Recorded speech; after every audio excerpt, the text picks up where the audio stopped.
Very well, ladies and gentlemen, some strange bit of news coming up, but more importantly, it was Mikel Arteta's wonder kids who literally did a fantastic job in the first half. Second half, again, it was a bit of a letdown, a shutdown of functions, if you ask me.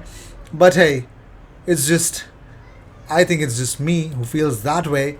But let me know what you guys think about the whole Leeds United game. I'll definitely let you know what I think of it in a moment. But only Manchester City have picked up more points in the Premier League since Boxing Day last year than Arsenal. Arsenal are level on points with Chelsea, 79 points. Man City have picked up 104 points. So that was the crazy bit of a deal that Arsenal are doing.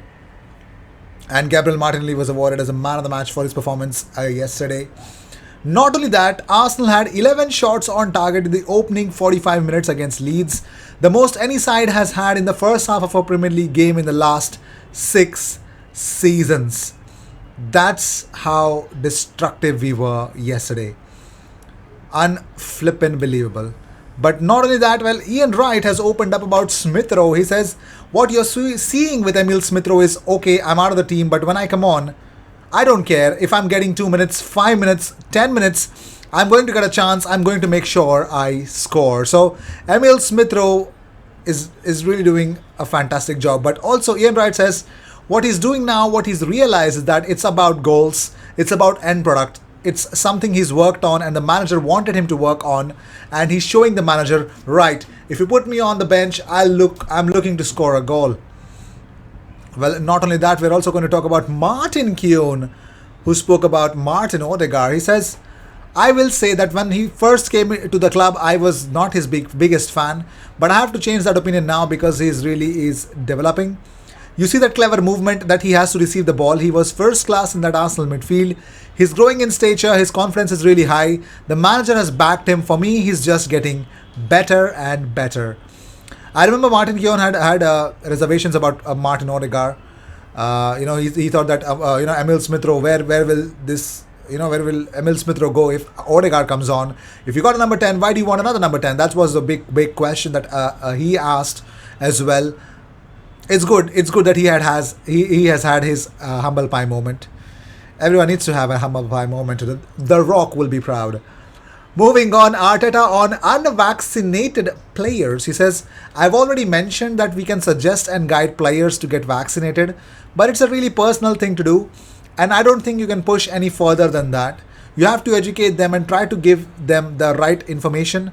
Try to understand the different cultures that we are involved in football, and after we've done really well so far, and hopefully we can continue like that. So Premier League has the least amount of vaccinated players, and it's probably it's probably the only league which is really having a lot of cases. That still doesn't explain a lot of stuffs, but hey, it is what it is. Arteta on Odegaard says, Martin has got a tremendous quality and capacity to unlock situations and put players through to generate open spaces in tight areas. He's improving in his goal threat, so we have a big player that's very willing to become one of the best, but it's still very early. Martinelli says, as I always say, we have a young team but a very strong team. We are together as a team and we are together with the fans as well. They gave so much energy to us and it was so important for the win as well. Martinelli on the win says, I think we did our job and we played so well. It was a great performance. I was trying to score more, but the most important thing is the victory. I am so happy. 5 games in a row starting. I'm trying to give my best on and off the pitch. Now, what was the biggest worry for all the Arsenal fans? I've even got comments about it. Talking about Tomiyasu's injury, Mikel Arteta said, it was more of a muscular injury. He's got a big load on him because he's played every single minute since he joined us. And even this week, he's been struggling a little bit. He wasn't 100% confident to continue in the game. And hopefully he's not injured. I personally believe he's not injured. It does not... No.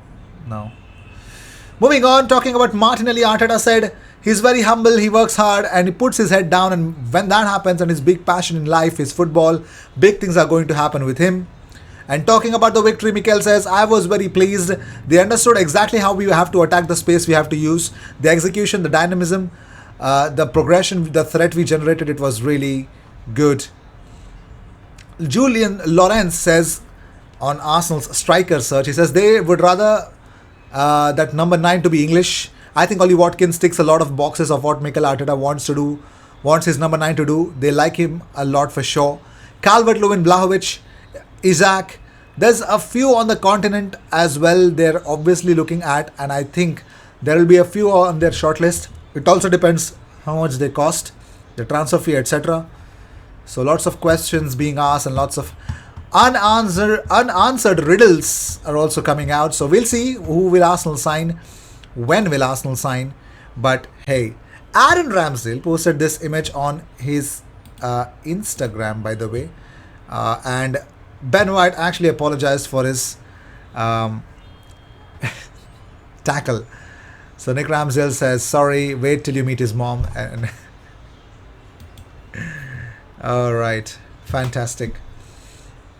As we speak, well, Dusan Vlahovic is just grabbing headlines after playing every single game in 2021.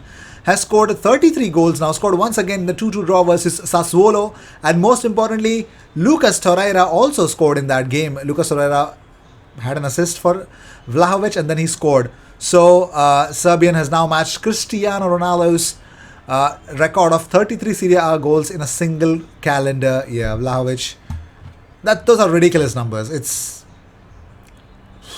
wow, unfreaking believable. It's too good to be ignored.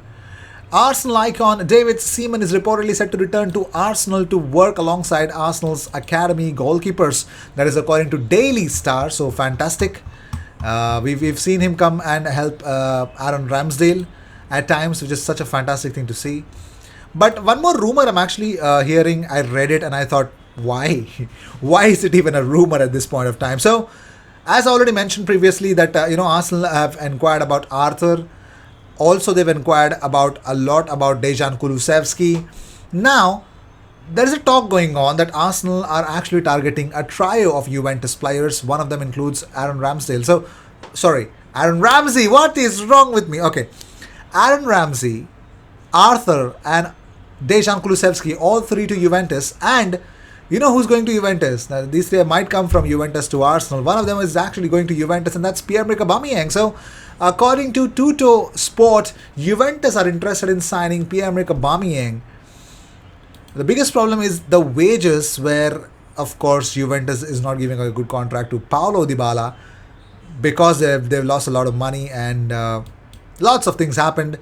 Not good decisions made by Juventus, just like Barcelona.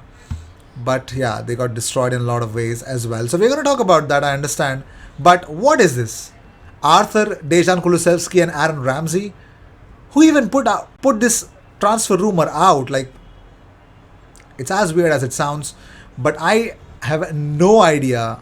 I just don't believe this, that Ramsey is coming back to Arsenal. There's no way it's happening. But William Saliba says, and I quote, I am on loan at Marseille, but I pretend I am there for many years. I'm not thinking about returning to Arsenal right now. I give myself to Marseille. I don't think about what will happen afterwards. I think that's pretty much that's a focused player right there. That's all I can tell.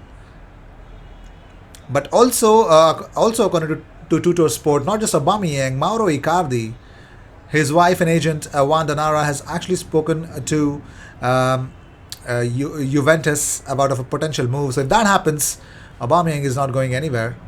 Well, at least to Juventus is not going. And also Calcio Mercato report that Arsenal are Dejan Kulusevski is one of the names high on Arsenal's list of transfer targets in January. Will they get it done? I don't know. Should they get it done? I don't think so.